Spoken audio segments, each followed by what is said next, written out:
Hi friends, welcome back to Rafting Magazine's Outdoor Cooking Series. And today we are checking out one of the winners from our 2023 Outdoor Cooking Series. It is Anthony and his Farfalle and summer tomato recipe. So it's a pretty cool recipe. When I cooked it, I did reduce some of the proportions because it's just me eating it. And I think that affected the outcome, but that's okay. I really like the recipe, and it is, it's a bit different than I expected. I expected something a little saucier, but it's really light, really enjoyable, really good cold, really good hot. I'm gonna show you what's in it. We're gonna talk about it, and we're gonna come out and enjoy this recipe. So I really enjoy this recipe because of the simplicity of it. We've only got a few ingredients that we have to worry about. We've got salt, basil, cherry tomatoes, garlic, pepper, a little bit of olive oil, and then, of course, farfalle. So let's start our ingredient prep with the tomatoes. One of the most important things that this recipe calls for is halved cherry tomatoes. So we're gonna take all these cherry tomatoes and just halve them up and put them in a bowl and set them aside. There we go, tomatoes are done. Next, we're gonna chop up our garlic into thin slices. Garlic's done, so we're gonna set that aside and then move on to our basil. So with our basil, the first thing we wanna do is find a nice piece for garnish. So we'll set that aside, and then we're gonna take this basil and we're gonna roll it up like a cigar and start chopping. With the basil done, pretty much all of our prep work is done. So we're gonna take this stuff and we're gonna start combining these ingredients. And the first thing that we're gonna start with is we're gonna put on some water for that farfalle. Now that we got a nice fire tornado, I got about a liter of water in here in this cooking pot. I'm gonna set that on top. I'm gonna let that boil, and then I'm gonna drop our farfalle in.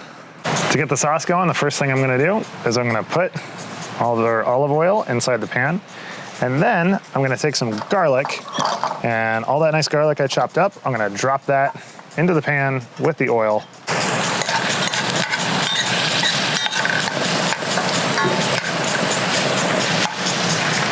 We wanna be cooking this on medium to low heat, but unfortunately with a camp stove, it's a little hard to control that. So the garlic's all this nice, beautiful brown, and all of that oil from the garlic is starting to come out.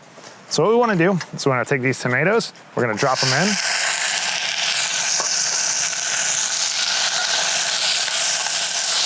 And with that, we're gonna stir these up.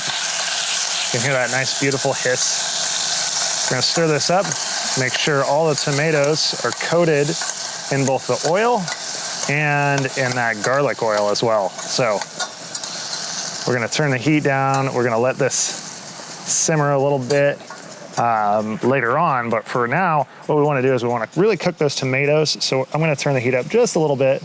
So what we wanna see from this is we wanna see those tomatoes collapse, and they'll turn into a nice saucy tomato mixture. We're gonna add some more ingredients, but for now, we're gonna hop over and make sure that pasta is cooking and ready to go. Now that we have this up to a nice rolling boil, we're gonna get that pasta going. Now that our cherry tomatoes have collapsed, we are going to add a bit of salt to this. We're gonna add a little bit of pepper, fresh ground pepper, and we'll get that in there. And then, last thing, and the secret ingredient is the basil. So we're gonna drop that all in. Then we are gonna stir this up, let that simmer down a bit. All right, so that pasta's there. What we're gonna do is we're gonna take this awesome little cap that's included in the complete camp cook kit, and BioLite was nice enough to include something that works as a colander and for pouring liquids out. So we are gonna pop that on top, and then we are gonna pour out a bunch of that liquid, and then get this pasta all mixed up with the sauce. Now that we got that pasta in there, we're just gonna mix this up. Probably got a little too much water. I might drain some of that out before I go ahead and eat this, but let's give it a taste test and see how it is. All right, friends, this is the final result of Anthony's farfalle dish. So there you have it, Anthony's farfalle and summer tomato dish. Now, Anthony really understood the assignment here with some really fresh cooking, and also just something really cool. This is a great lunch dish that, let's say you stop and you're going on a side hike somewhere. You can cook this up, maybe half hour of prep and cooking, and it's good to go. That was pretty good, actually. A couple different flavors are hitting me like one after another, so I really enjoy this. I'm not really a fan of feta, but Anthony called for feta topping on top of it, so we went ahead and threw some feta on there. That's pretty good. I like how the tomatoes are working their way through. There's a couple other flavors that hit you. The basil hits next, and then the pepper. I think I had a little too much pepper, but that's okay.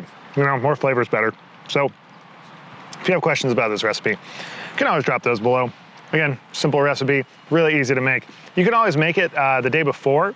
Let's say you're at camp on a multi-day, make it for dinner at night along with whatever dinner you're making, and then just cool it down.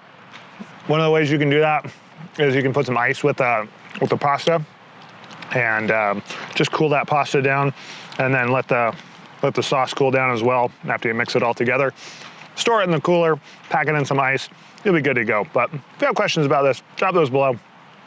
And you can find this recipe and all our other recipes in the Rafting Magazine recipe library. So be sure to check that out. And super huge thanks to BioLite for sponsoring this competition that we had. And thanks to Anthony for sending this in. So give it a shot. We'll see you downriver.